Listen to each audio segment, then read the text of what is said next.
बिस्मिल्लाहिर्रहमानिर्रहीम, अस्सलाम वालेकुम। Welcome back to my YouTube channel. आज जो हमारा टॉपिक है वो है सेकंड ईयर का chapter number 1 function and limit का। तो सबसे पहले मैं आप लोग को फंक्शन की डेफिनेशन समझाऊंगी और उसके बाद हम एक्सरसाइज की तरफ आएंगे।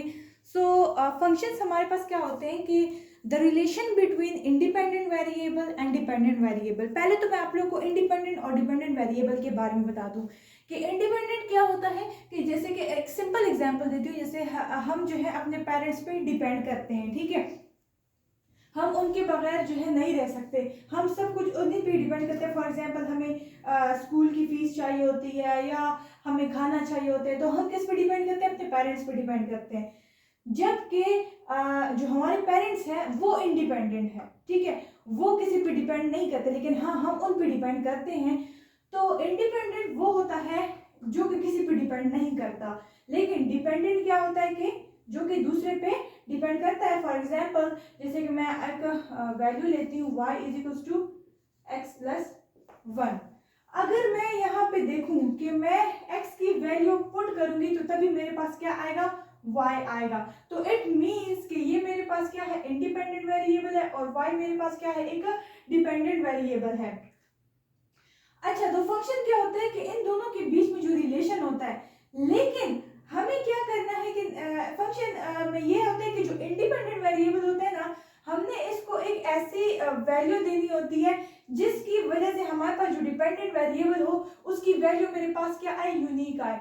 फंक्शन में हमेशा क्या करना है कि हमने x को कोई ऐसी वैल्यू देनी है कि हमें y की वैल्यू यूनिक मिले।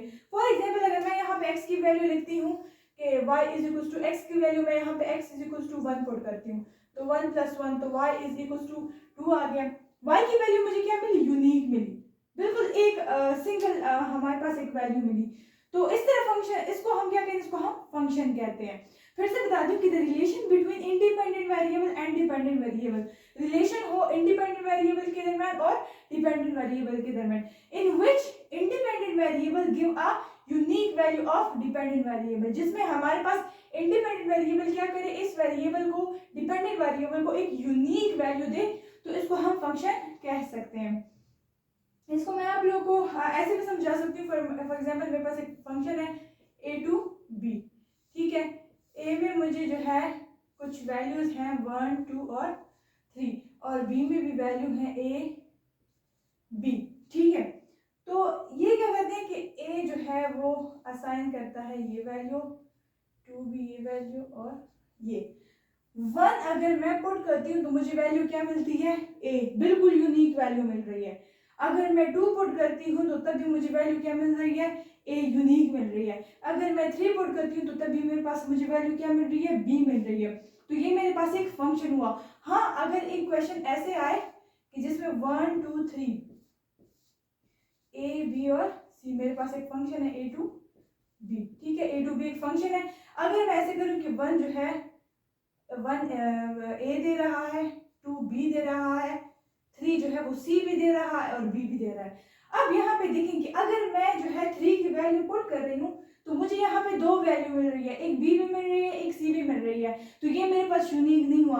तो ऐसे जो है इनको हम फंक्शन नहीं कहेंगे, हम फंक्शन सिर्फ उनको कहेंगे जहाँ पे हमें सिर्फ y की value means independent dependent variable की हमें जो वैल्यू मिल रही हो वो क्या होनी चाहिए? वो यूनिक होनी चाहिए, तो उसको हम फंक्शन कहेंगे। अब ये इसमें एक जरूरी यही बात है कि जस्ट इसकी वैल्यू क्या होनी चाहिए? वो यूनिक होनी चाहिए, ठीक है। Every function is a relation, okay. जैसे हमने बात की कि हमारे पास रिलेशन हो इंडिपेंडेंट वेरिएबल और डिपेंडेंट वेरिएबल के दरमियान। अब every function is a relation, however not every relation is a function.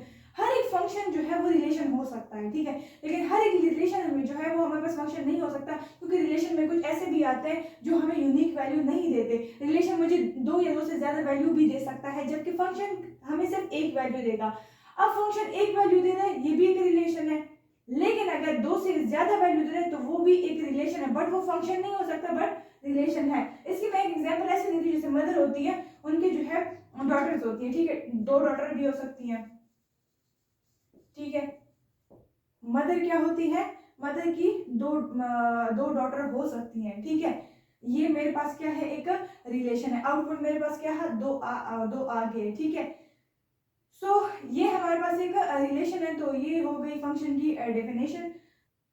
Okay, इसकी मैं एक और एग्जांपल देती हूँ। जैसे कि मैं क्या कहती हूँ कि हम क्या कहते हैं, how much profit can be earn from sales in is also a function, कि हम कितना प्रॉफिट जो है वो अर्न कर सकते हैं सेल से। अब देखें, प्रॉफिट की बात है और सेल की बात है, एक जगह प्रॉफिट है और दूसरी जगह सेल है। पहले तो हमें ये पता लगाना है कि इसमें डिपेंडेंट कौन सा और इंडिपेंडेंट कौन सा है। अगर देखा जाए कि प्रॉफिट हमें सेल के बगैर नहीं मिलेगा, सेल्स होगी तभी हमें प्रॉफिट मिलेगा, तो ये मेरे पास इंडिपेंडेंट हुआ, ये किसी पे, ये प्रॉफिट पे डिपेंड नहीं कर रहा। हाँ, प्रॉफिट इस पे डिपेंड कर रहा है। प्रॉफिट क्या हुआ, एक डिपेंडेंट हुआ।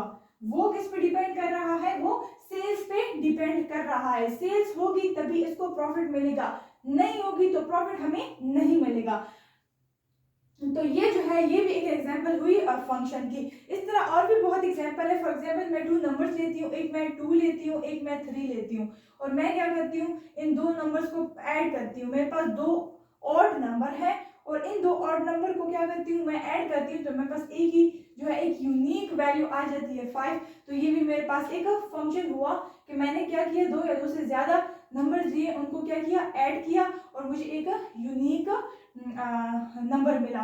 तो ये भी मेरे पास एक फंक्शन है। फंक्शन में शर्त सिर्फ यही है कि हमें एक यूनिक वैल्यू मिलनी चाहिए, ठीक है। हम इंडिपेंडेंट वेरिएबल को एक ऐसी वैल्यू दें कि हमें एक यूनिक वैल्यू मिल जाए।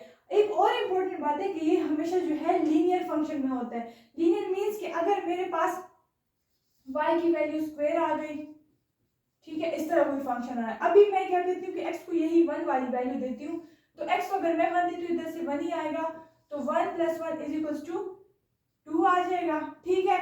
अब y की वैल्यू क्या करती हूँ, अगर मैं इस पे अंडर रूट लेती हूँ, तो +-√2, ये मेरे पास y की वैल्यू कितनी आ गई, 2 वैल्यू आ गई, एक प्लस में आ गई, एक माइनस में आएगी। मैंने क्वाड्रेटिक पे ट्राई किया, तो क्वाड्रेटिक में मुझे क्या 2 वैल्यू आ गई, हाँ, लीनियर में मुझे सिर्फ एक वैल्यू मिली थी। तो फंक्शन हमेशा हमारे पास क्या होना चाहिए, लीनियर पे होता है, क्वाड्रेटिक पे नहीं होता, क्योंकि क्वाड्रेटिक हमें हमेशा हमें दो वैल्यू देता है।